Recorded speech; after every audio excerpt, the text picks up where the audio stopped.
Part 7. This one's gonna get crazy. All right, so leave the house, or his house. It was awesome.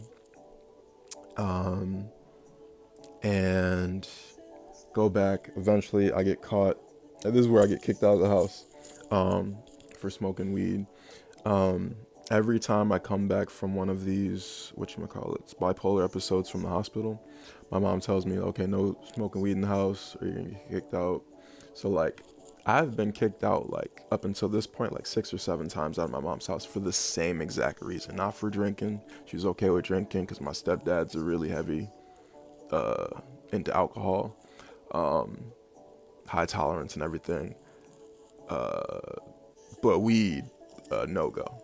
So I've tried both alcohol and weed. I'm not a huge fan of taste of alcohol. I don't like using alcohol by myself, but weed, I've been high around other people, but I prefer to be high around by myself when I was into the alcohol and weed.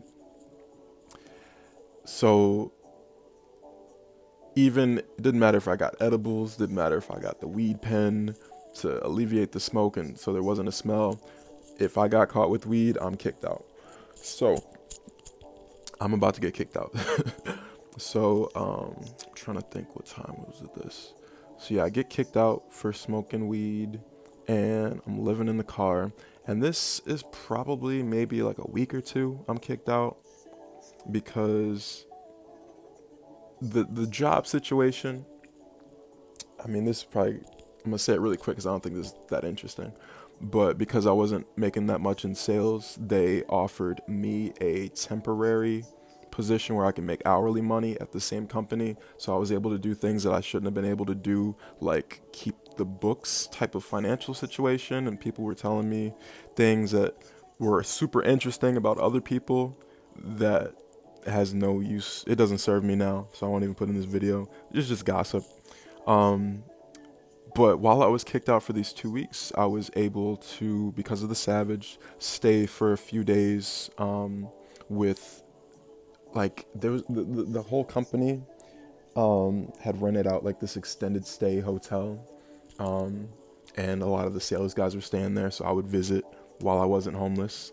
And then I became homeless, so I was staying in my car, and they had offered me, an extra bed, like, hey, you could room with this person. And I had said no at first because I was, depressed and sad that I was homeless and shit. So I was just smoking in the car, didn't have much money for food, so even the Savage person would, from time to time, even when I got another job after this, he would cash at me money and stuff, so he was dope. But at this time, finally said, fuck it, I'll take the room. So one of the salespeople, who I wasn't close with at first until like the first night because of what he told me. This is the interesting part. The hourly part wasn't interesting. So staying with him for a few days, he smoked weed as well, so I had no problem. He would give me weed and everything, so I didn't have to pay for weed, didn't have to pay for a place, didn't have to worry about not being able to smoke weed and have fun. Did have to worry about being homeless and making money though. So, because the hourly job I was getting maybe 11 an hour. Like when I said like, oh, we'll help you in your situation, it didn't last the whole time. It lasted maybe 4 days, and I was working maybe 4 hours, 5 hours for 4 days. So like, they were trying to do their best, but I was really there to be a salesperson, and I wasn't, rising up to the occasion. So they really did me a solid, even in that little bit of time, which I appreciate it. So I'm staying with the dude in the hotel, and my mom's not calling asking where, like, every time I'm homeless, there's been a few times where she said, I assume you were just staying with a friend. You don't see my best friend around anymore. So you just, like, and me and my best friend hung out often. There isn't anyone else that I would stay at this point in time at their house to crash or nothing. But she says, I assume you were staying with a friend. Like, multiple times I was homeless. I'm like, okay, that says a lot that about me, I guess. And she knew me and my best friend were not talking, and we were done. So that's why I was like, what logic does that make? Whatever, didn't make sense to me. So I'm staying with this dude in the hotel at the extended stay, and there's like 2 beds, so I'm in one bed, he's in the other one, side by side, and he's, we're smoking weed. He tells me a story after what has been going on. So I'm gonna tell you what was going on the first night, and he does this all in one night, and it was fucking me up. Like, on the first 2 nights, it was fucking me up, until he told me this story, and I was like, oh, this is why you're like this. He was a great dude, great salesperson too. Like, he was really good. Not as great as a Savage, but he he did his thing. I'll say that he did his thing for sure. Um, so it was crazy how there was a TV in the hotel room, and he was able to get YouTube through like the Fire Stick or whatever, Roku, whatever they had, and he was putting YouTube videos. He was watching movies and stuff.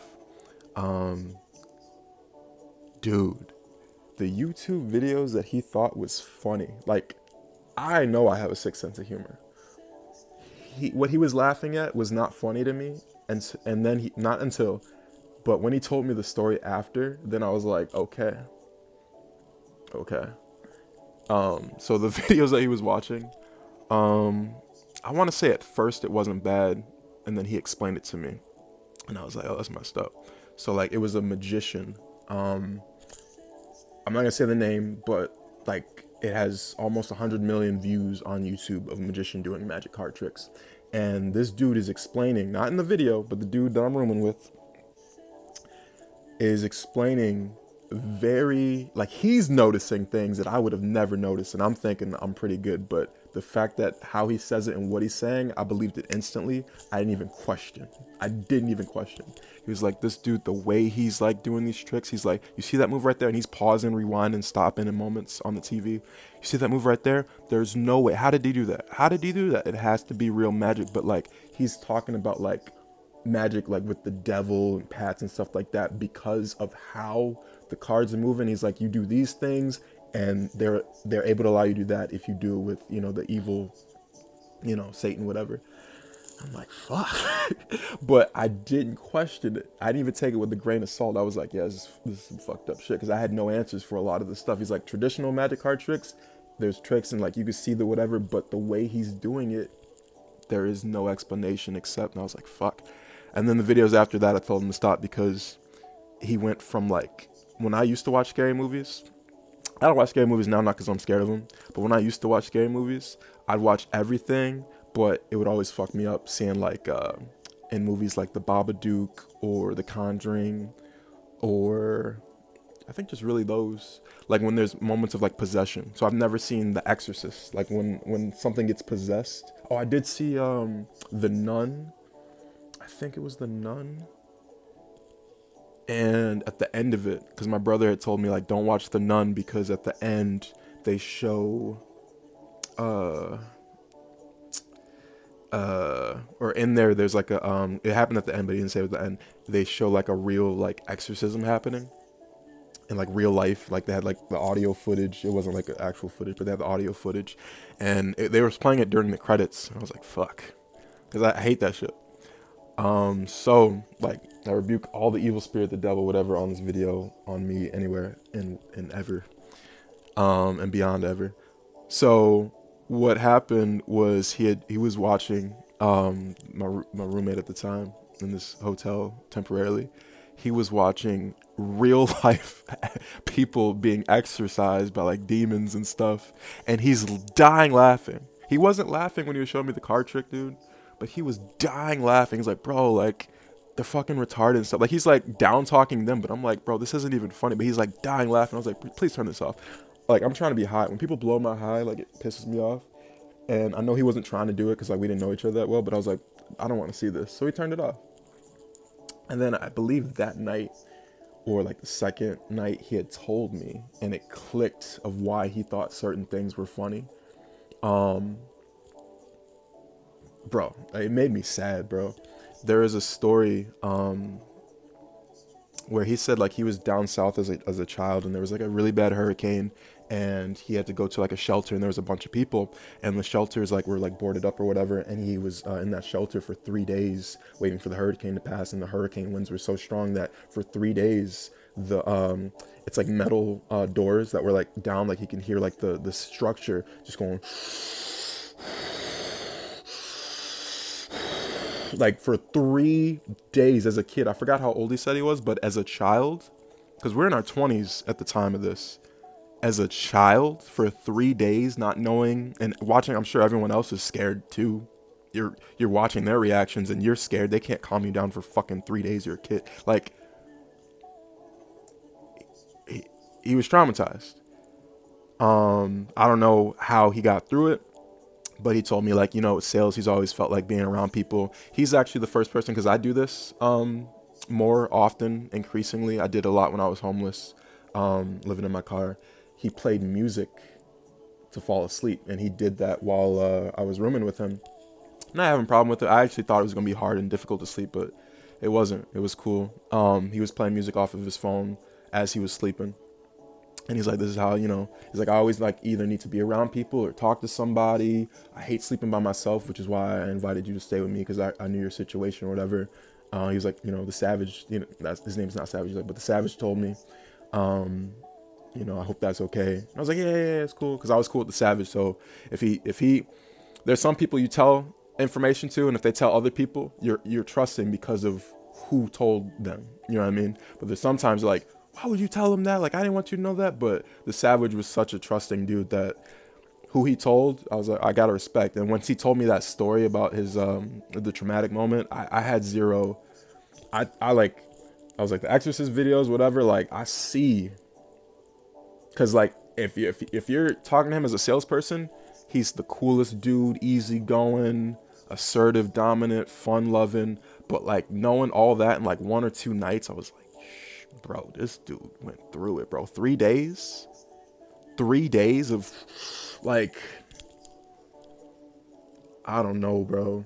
But and he was like, yeah, I didn't know if I was gonna make it. So it was really heavy. I'm not gonna say that blew my high, because the Exorcist videos already did that, but it was really heavy. But I don't like shallow, fake conversations anyway, so I appreciated that. And I'm sure he doesn't tell that story to everybody, so that says a lot as well. Probably because of my homeless situation, to be honest, though. You know, he knew I was going through it, so he probably felt a little bit more comfortable at the time to, you know, do what he normally does, which is watch whatever videos he wants to, smoke weed, listen to music. So told me that story. I felt honored. I am honored to know that information about him, because he was really cool. I'm gonna be honest, I didn't like him at first, because I was like, I don't know what it is about him, until he told me that. And because I just felt like, I thought he felt like he was better than people, and now I know that's not the case. I don't know what I was picking up on him, but it's not the case. He was really cool. And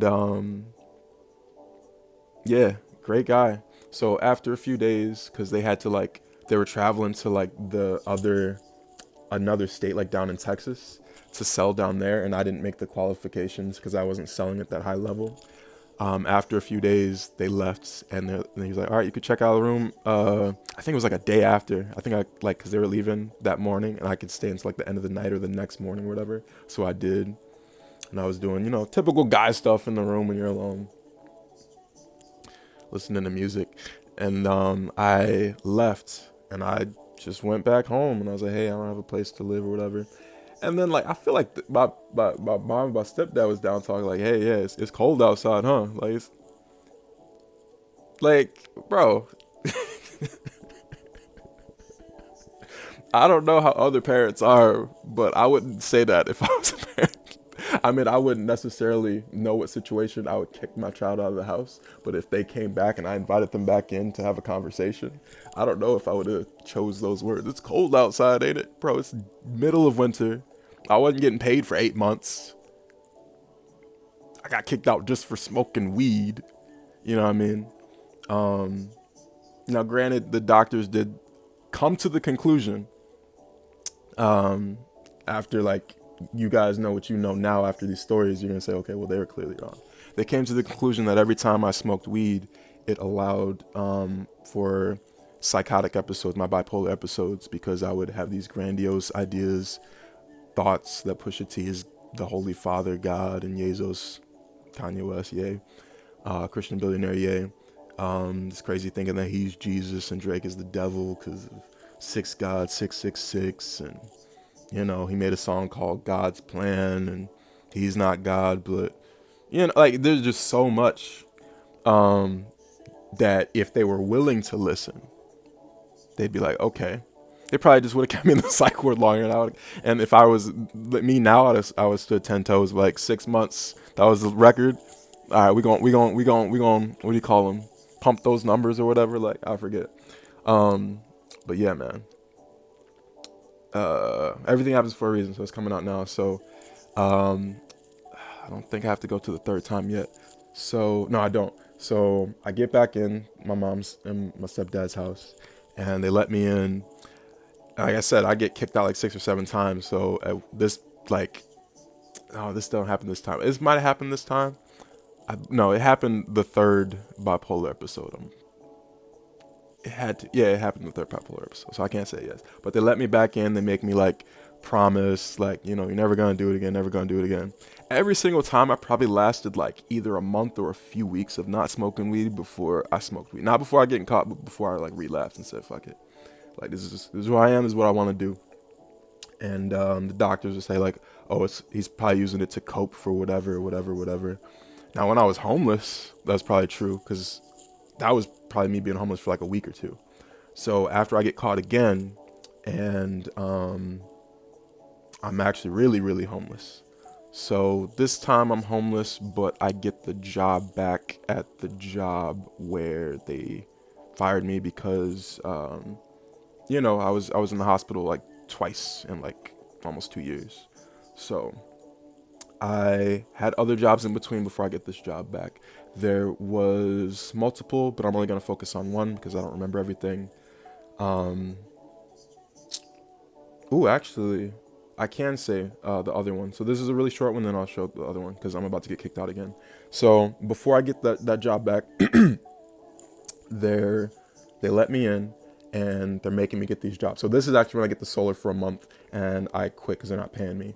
And my parents are upset. They're like, yeah, I find a new job. So I was like, fuck it, I'll get an hourly job. They said anything that pays because the sales job. My stepdad said, you're not cut out to be a salesperson. The sales job clearly ain't cutting it. You had some success at the dream job, but you'll never get that dream job again. That was a fantasy dream job. Before I get it again, I tried an hourly job that was close by. I had my car. I wasn't living in it this time. I was, you know, staying at my parents' house at the time. And close by, there was a gym. I won't say the name. This is going to be interesting. This will probably actually take me to the end of the video, maybe a little bit of the next video. There was a big gym I used to work out in high school at.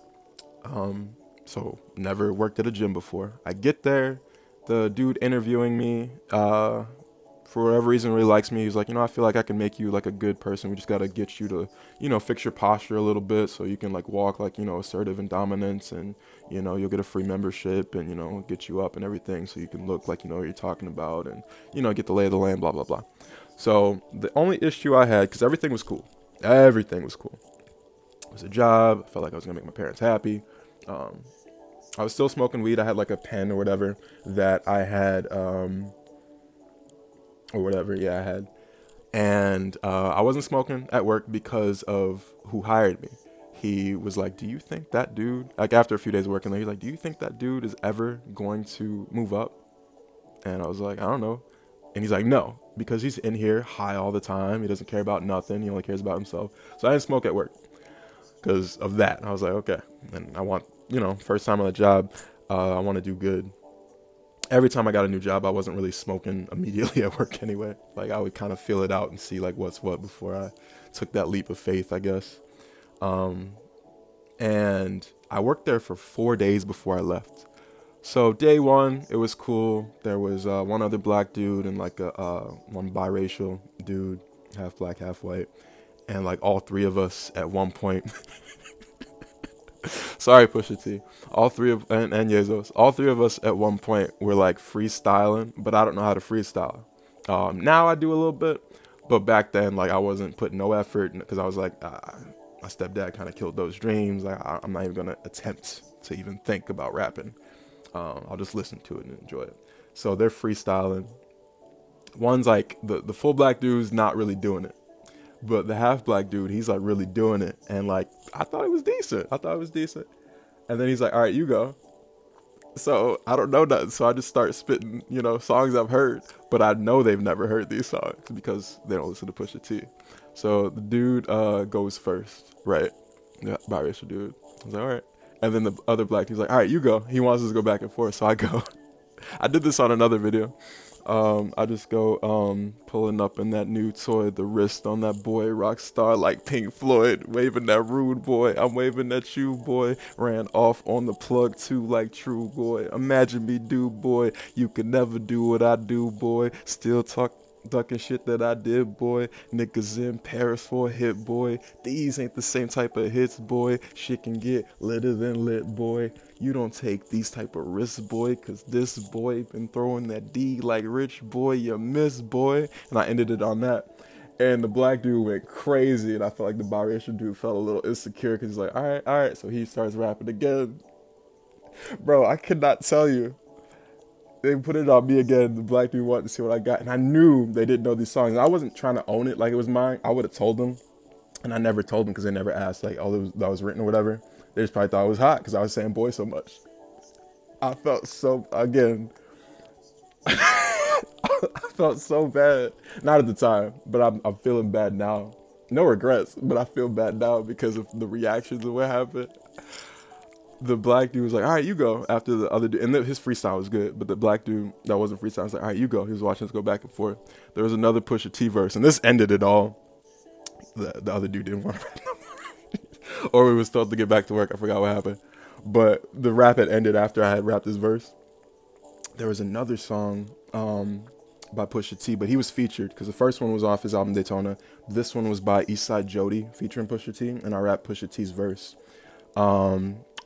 Mixed with no, I didn't do the hook. But it goes again. They went crazy the first time when I kept saying boy over and over, but it wasn't me. It was Pusha T. It was God. So I rapped another godly verse by Pusha T, and it goes, I ain't the same old dope boy. I give the same old dope boys hope, boy. You ain't gotta take a note, boy. You can buy it off the lot and go float, boy. At 63 on the slope, boy. Stepping out in all white, I'm the Pope, boy. It was like something like that, and it kept going and going and going with the boy again. And if there was if this was 2022, I would have rapped his verse on his album It's Almost Dry with the song Scrape It Off the Top featuring Lil Uzi Vert and Don Toliver, because that one is a very similar godly verse. But it wasn't 2022 at the time, and I'm sure the black dude would have gone crazy because he went crazy after I rapped that. And I rapped the full verse. I just can't think of it off the top of my head right now. But he was going crazy when I kept saying the boy again. And I felt like the biracial dude was super like, cause like he was good, but like mine wasn't even my words. They wasn't even written, bro. They just weren't mine, bro. I just knew the song, and I knew they probably never heard of it. So they went crazy, or he went crazy. The other dude was just like, it was funny as fuck because I don't rap, I don't freestyle, but I was like, I'm gonna do it. And we weren't doing it over no beat. Nobody was beatboxing. It was just off the, acapella. So everything was good. There was a time, I mean, it's not funny, and it's not even funny now, but the dude that hired me, I want to say on day 2, because I was on there for 4 days, day 2 or day 3, he told me like a personal story. And this dude was like a big gym buff, how he got, he tried to stop like a mugging, or no, he was mugged, I believe. Someone tried to mug him, but he's like a big dude, and he's like, I know how to handle myself, but the dude had a gun, and he had shot him in the legs like multiple times, and he's like, it went through and through, whatever. But I had been like wheelchair bound for a while, and he's like, I don't mean to get emotional, because he was tearing up. There was tears on his face and like falling down. He's like, I don't mean emotional, but like, it was like one of those real moments where, I thought I was going to die and everything like that. And, I was laying down and I was bleeding and everything like that. And I didn't know if I was going to make it. And, I'm just now recovering. He was showing me the scars like on his legs and everything like that. And I was like, fuck, bro. I didn't say that, but like in my head, I was like, bro, this is a lot, bro. Like sometimes like when you talk to people and they just throw, like I've done this for people and people have done it to me. And I'm not talking about him specifically, but like in college and coming out of college, like it's been like 3-on-1, like 3 girls telling me really deep things about themselves all at once. And then I've just had a phone conversation where I'm telling a girl like deep things about me all at once. Like it can be a lot for any receiving end. And it wasn't too much for me. I was just like, I'm surprised that you're telling me about this. Like, you're my boss, and I know you're not weak. And I don't even see you as weak saying this because, like, you got shot. I don't think anybody getting shot and recovering from that is a weak person. Like, I'm not even going to say you got shot and you died, you're a weak person. You know what I mean? Like, you're getting shot. Like, not everybody's, you know. I just didn't think he was a weak person, and I still don't think he's a weak person. So he told me that information. Now, the whole time I'm there in these 4 days, I'm asking the black dude, because he only works like one shift, and he said he had like 2 other jobs, and or he had another job or something like that, and he was younger than me. And I was like, yo, what's up with the system? Like, the system's been down still, like, to like scan the badges or whatever to use the gym. And hold on, let me pause. Okay, 4 minutes. So he's scanning the badges, and they're not working because the system is down. I'm asking, like, how long has the system been down? He's like, I don't know. Like, it's been down for like 3 days. And I was like, does this happen often? He's like, this is the first time it's happened, and it's nationwide. Across all of the chains of this gym, it was nationwide. It's never happened. So in my head, I'm thinking this is a gift, or not a gift, a sign from God. You know, it's a gift too. A sign from God that I shouldn't be here. Now, I didn't know what was going to happen once I left, but I thought that.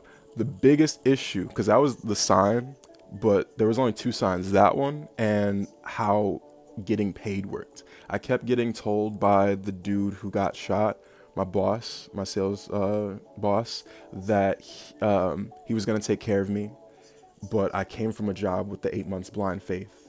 And he was like, you know, as long as you like show up, you know, I'll make sure you get enough money, because I know your financial situation, you got to make money as soon as possible. You need to maintain for like your bills and stuff. I get it. So as long as but I'm hired there to make sales. So I didn't know how it was going to work, because they told me what I didn't like. This was the second and only other reason why I just walked out, aside from the nationwide system being down. I was like, this is a sign. But how the payment worked, it was a seniority thing. So it goes my sales boss, and then like the person directly under him, the biracial dude, and then me. If we're all 4 of us out there on the floor to make a sale, customers come in, and making a sale could be selling them anything, like signing them up for a gym membership, signing up for like the spa area, signing them up for training with a personal trainer, signing them up for, you know, buying anything. We get commission for that. So if 3 people, or no, let's say 4. Let's give the best case scenario first. If 4 people come in, and one person comes in, and we're all there, it goes straight to my boss. The other person wants it, goes to the person under him. The other person wants it, goes to the biracial dude, because he's worked there longer than me. Then the 4th person comes in, it goes to me. We all would get a sale. But if 3 people come in, it has to go to the 3 people first. I don't get the sale. Even if they see them first, and I say, hey, how's it going? Because I messed up, and some dude came into me, and the guy right below the boss stopped me. So the dude, or the people came in like, hey, I want to, you know, I'm thinking about buying the spa area, like getting the membership for. Oh yeah, I'll show you around or whatever. I was like, the dude came over and heard me. He's like, what are you doing? Oh yeah, they just came in. I was gonna show him, like, they were thinking about buying the spa or whatever. And he's like, come here real quick. I was off to the side. He's like, I'll be with you folks in one moment. How does the seniority sales thing works? Well, yeah, it goes the boss, then you, and then yeah, but they came and saw me first. It's like, it doesn't matter if they saw you first. If the boss isn't here, which he isn't, it goes to me first, then that dude, which is the biracial dude, then you. So I put it together that they're literally, he has to be selling a person, the other dude has to be selling a person. And if I get a person and they want to buy it, then I could sell them. But if one dude is selling, it's gonna go to another person. It skips me. So like that level, and they're always there, bro. There was always two people above me, always. I was like, I'm never gonna get a sale. So having that 8-month job with the blind trust, the blind faith, and just not getting what was said done for 8 months, I was very weary in 4 days. The system was down the whole time I was there, and the seniority thing, that was fucking me up, bro. So I walked out, and I'm about to be homeless, because when I get back at the house, I call Savage, and I'm like, yo, I just walked out. And I'm on the phone, and my mom hears this. I don't even see her, but she's in the hallway. She's like, you quit your job? I was like, hold on. I'm gonna call you back, because she starts like yelling about it, and she starts getting loud with my stepdad, like, he just quit his job. Like, I was like, let me call you back, bro. I'm about to get kicked out. And I got kicked out, bro. I got kicked out. My stepdad gave me cardboard boxes to pack up.